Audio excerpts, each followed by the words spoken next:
I was employed in a defense plant, war plant, of course, but they were always called defense plants. That was the year of the National Defense Law, the law of total conscription. Under the law, I was required to take the oath of fidelity. I said I would not. I opposed it in conscience. I was given 24 hours to think it over. In those 24 hours, I lost the world. You see, refusal would have meant the loss of my job, of course, not prison or anything like that. Later on, the penalty was worse. But this was only 1935. But losing my job would have meant that I could not get another. Wherever I went, I should be asked why I left the job I had. And when I said why, I should certainly have been refused employment. Nobody would hire a Bolshevik. Of course, I was not a Bolshevik, but you understand what I mean. I tried not to think of myself or my family. We might have got out of the country, in any case. I could have gotten a job in industry or education somewhere else. What I tried to think of was the people to whom I might be of some help later on if things got worse, as I believe they would. I had a wide friendship in scientific and academic circles, including many Jews, and Aryans too, who might be in trouble. If I took the oath and held my job, I might be of help somehow as things went on. If I refused to take the oath, I would certainly be useless to my friends, even if I remained in the country. I myself would be in their situation.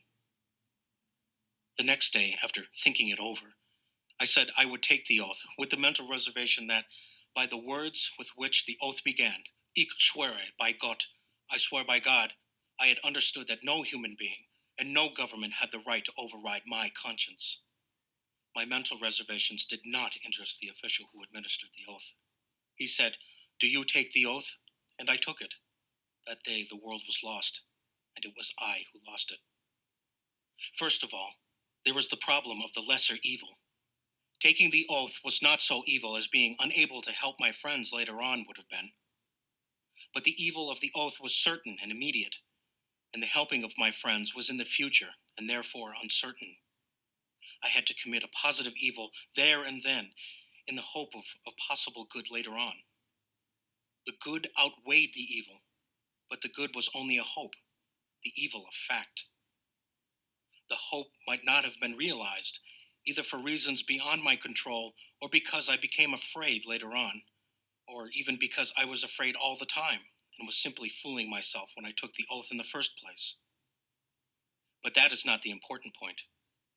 The problem of the lesser evil we all know about. In Germany, we took Hindenburg as less evil than Hitler, and in the end, we got them both. But that is not why I say Americans cannot understand. No, the important point is, how many innocent people were killed by the Nazis, would you say? Shall we say, just to be safe, that 3 million innocent people were killed altogether? And how many innocent lives would you like to say I saved? Perhaps 5 or 10? One doesn't know. But shall we say 100 or 1,000 just to be safe? And it would be better to have saved all 3 million instead of only 100 or 1,000? There then is my point. If I had refused to take the oath of fidelity, I would have saved all 3 million. There I was, in 1935, a perfect example of the kind of person who, with all his advantages in birth, in education, and in position, rules, or might easily rule, in any country. If I had refused to take the oath in 1935, it would have meant that thousands and thousands like me all over Germany were refusing to take it. Their refusal would have heartened millions. Thus the regime would have been overthrown, or indeed would never have come to power in the first place. The fact that I was not prepared to resist in 1935 meant that all the thousands, hundreds of thousands, like me in Germany, were also unprepared. And each one of these hundreds of thousands was, like me, a man of great influence, or of great potential influence. Thus the world was lost. These 100 lives I saved, or 1,000, or 10 as you will, what do they represent?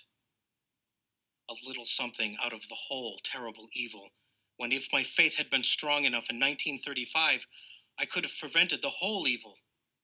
My faith, I did not believe that I could remove mountains.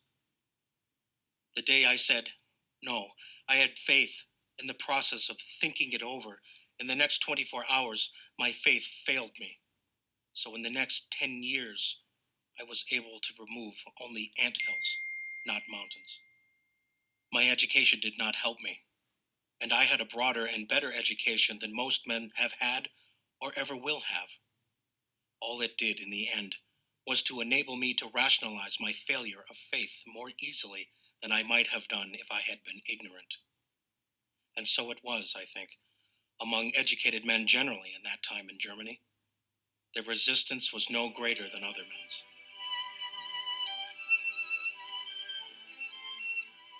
This excerpt comes from Facing History and Ourselves, Holocaust and Human Behavior. For more information on this resource and our organization, please visit our website, facinghistory.org, or find us on Facebook.